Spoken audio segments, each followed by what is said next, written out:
It's perfectly fine to come back and just hold the silken thread and start talking, because the divine begins to flow through one in a state of surrender. So I pray for this surrendered state as soon as I begin. This recording, this ability to understand, to interpret, and to explain Gurbani, it is just a flow through me as a conduit. So when I sit down, I set an intention and I say, I'm here. I offer myself. I offer whatever gifts the divine has so generously given to me to come, sit, and talk. Everything that is around me, the recording equipment, the air conditioning in the room, the wonderful view outside the window, everything is the orchestration of the divine to bring me right here precisely at this moment in this heat to do this, and in a state of complete turning it over. And that is why I take off where I left. Jeko aakhe bol vigad, ta likhiye sir gawar na gawar. That's where we left it. And that's where I pick up the thread. If anyone presumes that they can define and describe and completely understand, comprehend the divine, there's one to be labeled a fool, because the one that's infinite, indescribable, cannot be captured in language and words and verbiage. How can anyone stake a claim to do that? And that's what Nanak says. The one who does is ignorant, is foolish. So dar keha, so kar keha, jitbe sarab samale. So jo dar keha, where's that doorstep, where's that gate, and where is that dwelling in which the divine sits and takes care of everything? We've all grown up with stories. Different religions have taught things very carefully. God in the image of man. In fact, it's man in the image of God. And then to see that father figure perched over cotton clouds, dictating, controlling, punishing. We've had all forms of religious beliefs that have taken root in people's psyche and instilled fear. But the true one is closer than that. And that is why Nanak prompts us to search. And this prompting is to get into meditation, to get into inner looking, rather than outwardly buying stale, dated, outdated concepts about God. Where is the gate and where is the dwelling, says Nanak, where you sit and you take care of everything that's happening in this world. So dar keha, so kar keha, jitbe sarab samale. Vaje naadani kasanka kete vavana hare. The sound current of that unstruck sound, the naad, which is more unheard, which is more unstruck, it vibrates in that house, in that place of dwelling, and countless musicians are playing all sorts of instruments there. How I understand and interpret this is that this entire universe is composed of frequencies and vibration, and there are countless musicians as atoms, molecules, and planets, and solar systems, and unseen spectrum of frequencies. All of them congregate and they sit together as musicians, where the unstruck sound begins, where the first energy drop creates, and has been doing so prolifically. That is where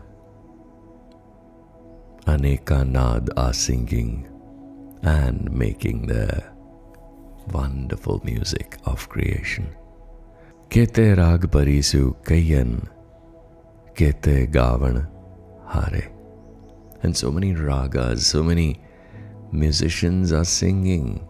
There are several frequencies that resonate, that sing, that make music, and there is perfect coherence in this universe, and the divine is dwelling right at the center, from where all these waves emanate. Gave tono paun, pani besantar, gave raja taram dware. Now the wind, water, and fire, everything is a coherent song. And the one who judges dharma, the righteous judge, is also right up there singing at your door. So when you envision how beautifully Nanak is able to decipher all the ciphers of this creation, is able to penetrate the deep silence and talk to you about the music that is being generated everywhere, which is the inherent composition of this world, this universe. When you understand it, you start to dance and rejoice. And these ecstatic states are achievable for everyone. And Baba Nanak encourages, if he could, so can you. Gave chit gupt, likh jane, likh taram vichare. Everyone, from mythological characters like Chitra and Gupt, the angels of conscious and the subconscious who record everything, who are keepers of the conscious and the unconscious actions. And again, the righteous Dharma judge, who's judging everything, is also singing. So, as Baba Nanak decodes the core essence of movement and vibration and frequency of this universe, aren't we compelled to understand and interpret ourselves as nothing but a cluster of vibrating particles? Trillions of ourselves are just that, vibrating to the frequency of what they're signaled by, what the external environment is.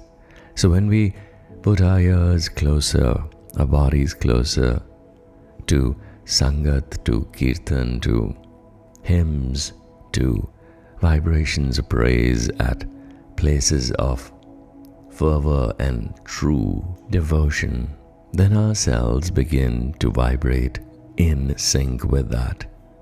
And if you understand what Nanak's trying to say, that everything is in vibration, Gave Sar Barma, Devi Sohan, Sada Savare, Shiva, Brahma, and the goddess of beauty, everybody is singing. Gave Indindasan Bethe, Devtya Darnale. Indra, sitting right up on his throne, is also singing with the deities right at your doorstep, O Divine One. Gave Siddh Samadhi Andar Gavan Sad Vichare. Every chant, every breath of the ones who have achieved a siddhi or samadhi are singing. So are the sadhus who are in contemplation. Everybody singing. Gave Jati Sati Santokhi, Gave Veer Karare. Now the celibates and the fanatics and the ones peacefully accepting everything, the fearless warriors, you name it, all of them. Such is the song that is playing, that everyone is a part of this amazing symphony. Gavan Pandit Padan Rakhi Sar, Jug Jug Veda Nale. The Pandits and the religious scholars who recite the Vedas, who are sitting with the supreme sages, everyone high and low is singing Gavan Mohaniya Man Mohan, Surga Mach Pyale. So the enchanting, the Mohinis, the heavenly beauties who entice everyone's heart in this world, who are in the paradise or right here on this planet, are in the underworld, everybody is singing, even the ones in the subconscious. So what Baba Nanak has unveiled here is that there is this core frequency, this vibration, this movement that is the essence of aliveness. So It is there in every stone, it is there in everything that lives and walks. There is consciousness, and that consciousness is vibrating energy. We are yet to unfold and peel those layers, but it is there. Gavan ratan upaye tere 68 tirat nale. The celestial jewels created by the divine and the 68 holy places of pilgrimage that often find reference in our old texts. Nanak gives a reference to them, and Baba says, Gave Jod Mahabal Sura, Gave Khani Chare, the brave, the mighty warriors, the spiritual heroes, and everybody who's the source of creation is singing. Gave Khand Mandal Varpanda, Kar Kar Rakhe Tare, the planet, solar system, the galaxies, and every creation that you, O Divine One, have created sings. So there's harmony, there's unison, and this is what we need to move to as a world. I would love to stop here, pause here, because that's what an inner intuition tells me to. Just stop right now and do not go further, because the world at this point in time is in this state of turmoil, of disharmony, and unless we move back into harmony with everything that is, we start to recognize this intrinsic song, it's not going to change. So what Nanak sets forth as a message today for all of us is, can we start deconstructing everything around us and look at only the pure frequency of love that threads everything, which is common to all, which is the song that everyone is singing. And if your heart pines, is saddened, then what you're looking for is that frequency. Think about it and contemplate over what we just discovered. Until we meet again, Vaheguru, Vaheguru, Vaheguru.